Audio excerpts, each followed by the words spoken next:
যে মেহনত করেছেন, সাহাবায়ে কেরামের উপর মেহনত করেছেন 9 থেকে 13 বছর।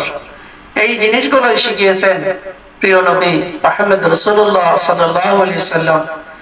চেষ্টা করেছেন সাহাবায়ে কেরামের অভাব অনটন দূর করার জন্য। এই জন্য তিনি একটি সংগঠনও করেছিলেন, যাতে করে সাহাবায়ে কেরামের দুঃখ দুর্দশা মিটে যায়। কিন্তু নবীজি সাল্লাল্লাহু আলাইহি সাল্লাম যখন ওহী পেলেন, যখন নবীজিকে নবুয়ত দান করা হলো, বলা হলো লা ইলাহা ইল্লাল্লাহ, আর নবীজি ছিলেন উম্মতের কাঙ্গাল। সব সময় চিন্তা করতেন কিভাবে এই উম্মতকে ভালো পথে আনা যায়। আইয়ামে জাহিলিয়াতের যুগে মক্কার লোকেরা খুবই অভাবী ছিল, খুবই দুঃখ দুর্দশার মধ্যে ছিল। সেই দুঃখ দুর্দশা থেকে কিভাবে এই জাতিকে উন্নত করা যায় এবং ইসলামের সুশীতল ছায়ায় গোটা মানুষকে যেন এই ছায়াতলে এনে দুনিয়ার সুখ শান্তি যেন মুসলমানদের পদতলে আসে, দুনিয়ার সুখ শান্তি এবং আখিরাতের সুখ শান্তি যেন মুসলমানদের পদতলে আসে, সেই জন্য নবীজি সাল্লাল্লাহু আলাইহি সাল্লাম মেহনত করেছেন। একটি শিক্ষা দিয়েছেন যে দুনিয়ার সুখ শান্তি আসল সুখ শান্তি নয়, আখিরাতেও সুখ শান্তি প্রয়োজন। এই জন্য নবীজি সাহাবায়ে কেরামের উপরে 9 থেকে 13 বছর ঈমানের পিছনে মেহনত করেছেন। আর যখন সাহাবায়ে কেরামকে ঈমানের নূর তাদের অন্তরে প্রবেশ করিয়ে দিয়েছেন আল্লাহ তাআলা, ঠিক তখনই সাহাবায়ে কেরাম দুনিয়াতেও সুখ পেয়েছেন, আখিরাতেও সুখ পেয়েছেন। দুনিয়ার কোনো দুঃখ দুর্দশা তাদেরকে স্পর্শ করে নাই, আখিরাতেও তাদের কোনো দুঃখ দুর্দশা স্পর্শ করবে না। কেননা নবীজি সাল্লাল্লাহু আলাইহি সাল্লাম যে আমল শিখিয়েছেন সেই আমলেই তারা নাজাত পেয়েছে। সুবহানাল্লাহ। এইজন্য আমরা নবীজির শেখানো আমল করে দুনিয়াতে সুখ শান্তি পেতে পারি, কারণ নবীজি সব সময় সত্য কথা বলেছেন। প্রিয় নবী মুহাম্মদ রাসূলুল্লাহ সাল্লাল্লাহু আলাইহি সাল্লাম যে আমল আমাদেরকে শিখিয়েছেন, ওই আমল যদি আমরা করি তাহলে বিশ্বাস করেন, ইয়াকিন করেন, আল্লাহ তাআলা আপনাকে আমাকে দুনিয়াতেও সুখ দিবেন, আখিরাতেও সুখ দিবেন। এইরকম অনেক দোয়া সহিহ হাদিসের মধ্যে এসেছে, সহিহ সিয়াসাতের কিতাবে এবং বুখারী শরীফেও অনেক আমলের কথা প্রিয় নবী মুহাম্মদ রাসূলুল্লাহ সাল্লাল্লাহু আলাইহি সাল্লাম উম্মতকে সাহাবায়ে কেরামকে জানিয়ে গিয়েছেন, যাতে করে কিয়ামত পর্যন্ত যত মুমিন মুসলমান থাকবে সকলে যেন দুঃখ দুর্দশার সময় নবীজির শেখানো আমল করে তাদের অভাব অনটন দুঃখ দুর্দশা হতাশা নিরাশা সমস্ত কিছু থেকে তারা মুক্তি পেতে পারে। এই জন্যই প্রিয় নবী মুহাম্মদ রাসূলুল্লাহ সাল্লাল্লাহু আলাইহি সাল্লাম আমাদেরকে আমল শিখিয়েছেন। আমাদের গুনাহের কারণে রিজিক আমাদের থেকে দূর হয়ে যায়, গুনাহের কারণে। এই জন্য আমাদেরকে সর্বপ্রথম ইস্তিগফার করতে হবে, সর্বপ্রথম আল্লাহ তাআলার কাছে ইস্তিগফার করতে হবে।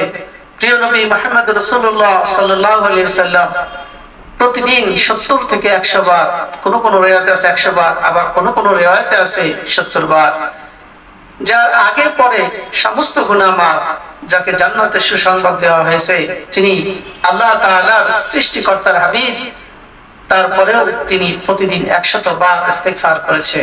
কারণ আল্লাহ তাআলা ইস্তিগফারকে খুবই পছন্দ করেন।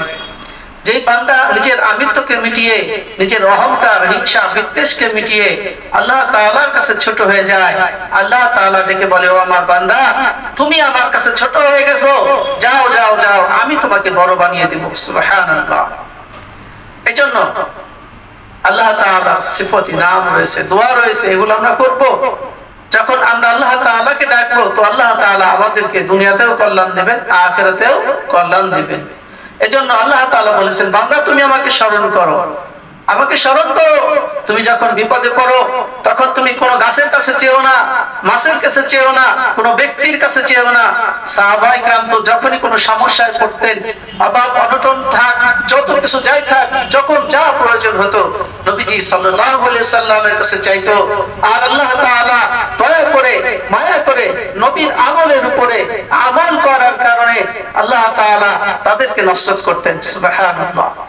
যার বৃষ্টির প্রয়োজন আল্লাহ তাআলা তাকে বৃষ্টির রিজিক দিয়েছেন, যার খাদ্যের প্রয়োজন আল্লাহ তাআলা তাকে খাদ্য দিয়েছেন, যার সমস্যা সোয়ারির সমস্যা তাকে আল্লাহ তাআলা সোয়ারির ব্যবস্থা করে দিয়েছেন, যার বাসস্থানের সমস্যা আল্লাহ তাআলা তাকে বাসস্থান দিয়েছেন।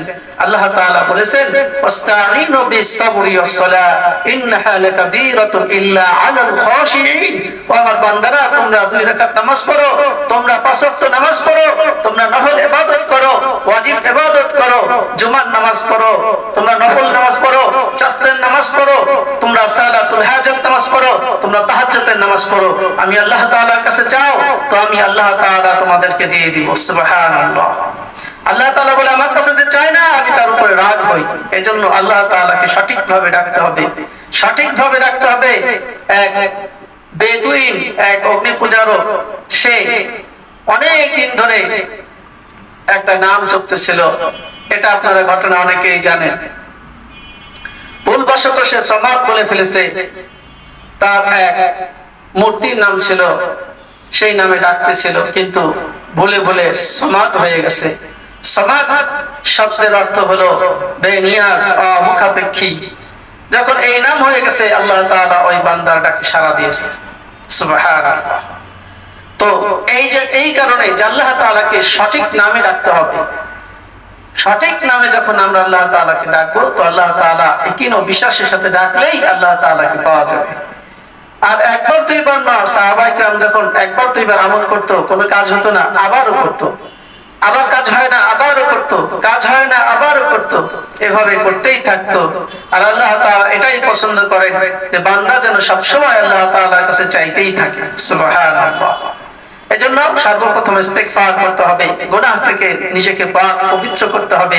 এই জন্য আমরা যে কোনো ইস্তিগফার করব। যখন বান্দা ইস্তিগফার করে তখন একটি নূর এই জমিন থেকে ঊর্ধ্ব আকাশে ছুটতে থাকে। এইভাবে করতে করতে যখন আরশ আজিমের দিকে ছুটতে থাকে, ফেরেশতারা দেখতে পারে বিশাল একটা আলো জমিন থেকে উঠে আসছে। আল্লাহ তাআলার কাছে জিজ্ঞাসা করে, ইয়া পাক পরবর্তীগারে আলম, এত বড় একটা আলো নূর, এটা কিসের নূর? আল্লাহ তাআলা বলে, আমার এক বান্দা জমিনের মধ্যে ইস্তিগফার করেছে। সুবহানাল্লাহ। তাই আমি আল্লাহ তাআলা তাকে maaf করে দিলাম। সুবহানাল্লাহ। আল্লাহ তাআলা ক্ষমা করতে ভালোবাসেন। আমরা যেমন গুনাহ করতে ভালোবাসি, আল্লাহ তাআলা ক্ষমা করতে ভালোবাসেন। এই জন্য নিজের আমিত্ব, অহংকার সমস্ত থেকে নিজেকে ছোট করে, নিজেকে হেয় মনে করে, হেয় প্রতিপন্ন করে, নিজে মনে মনে অনুতপ্ত বোধ করে আল্লাহ তাআলার কাছে আমরা ইস্তিগফার করব, ক্ষমা চাইবো, maaf চাইবো। তো আল্লাহ তাআলা maaf করে দিবেন। এবং আমরা যে দোয়াটি করব, এই দোয়াটি 100 বার করব। 3 শব্দের দোয়া, মাত্র 3টি শব্দের দোয়া। ইয়া কাফিয়াল মুহিম্মাত, ইয়া কাফিয়াল মুহিম্মাত, ইয়া কাফিয়াল মুহিম্মাত, ইয়া কাফিয়াল মুহিম্মাত। হে সমস্যা সমাধানকারী আল্লাহ, 100 বার করব, 100 বার করব। এই আমল ইস্তিগফার ফাস্টের দুরূদ শরীফ পড়তে হবে। দুরূদে ইব্রাহিম আমরা 3 বার পড়ব।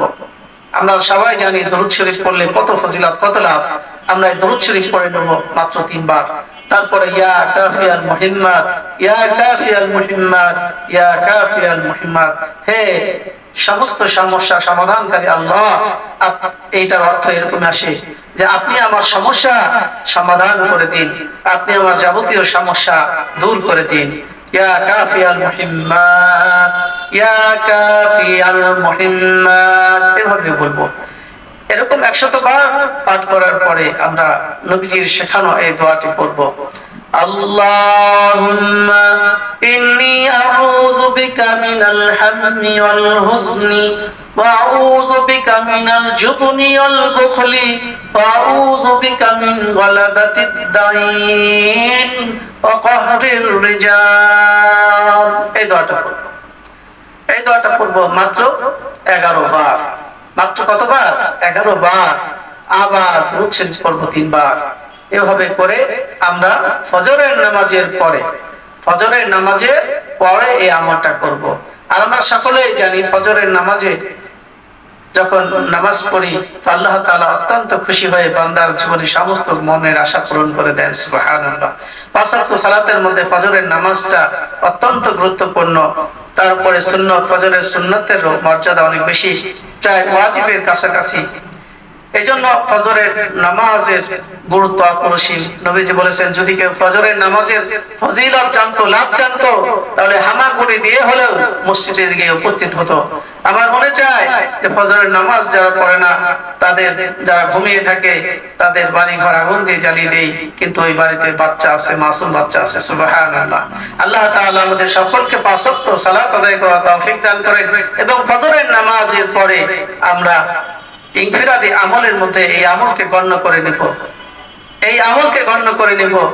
এবং আমি যে দোয়াটির কথা বললাম, এই দোয়াটা আমরা 11 বার করব এবং আল্লাহ তাআলার কাছে দোয়া করব। দোয়া করব কেমনে?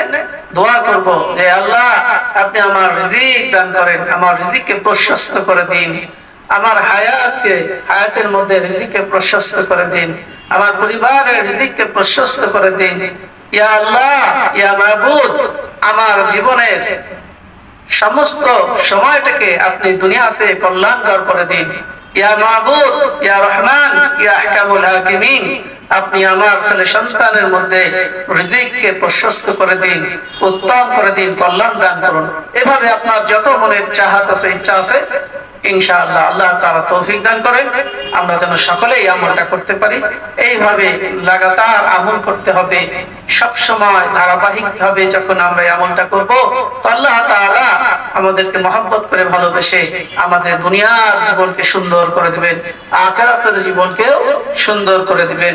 দুনিয়াতেও জান্নাত দিয়ে দিবেন, আখিরাতেও জান্নাত দিয়ে দিবেন।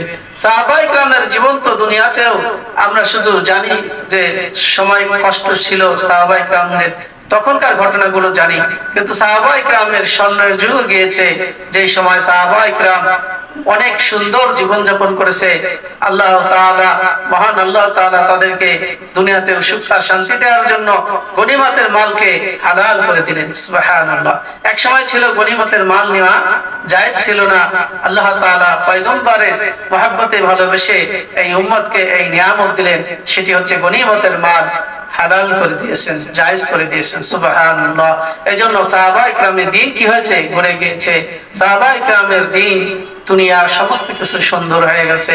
এজন্য দ্বীনের মধ্যে সুখ আর শান্তি, ইসলামের মধ্যে সুখ আর শান্তি, আমরা যে যতটুকু পারি আমল করব, তো আল্লাহ অতটুকুই আমাদেরকে সুখ শান্তি দিবেন। তো আল্লাহ তাআলা আমাদের সকলকে ফজরের পরে এই মূল্যবান আমলটি করে দুনিয়ার কল্যাণ হাসিল করার তৌফিক দান করেন। আমা তৌফিক ইল্লা বিল্লাহ। আসসালামু আলাইকুম ওয়া রাহমাতুল্লাহি ওয়া বারাকাতুহু।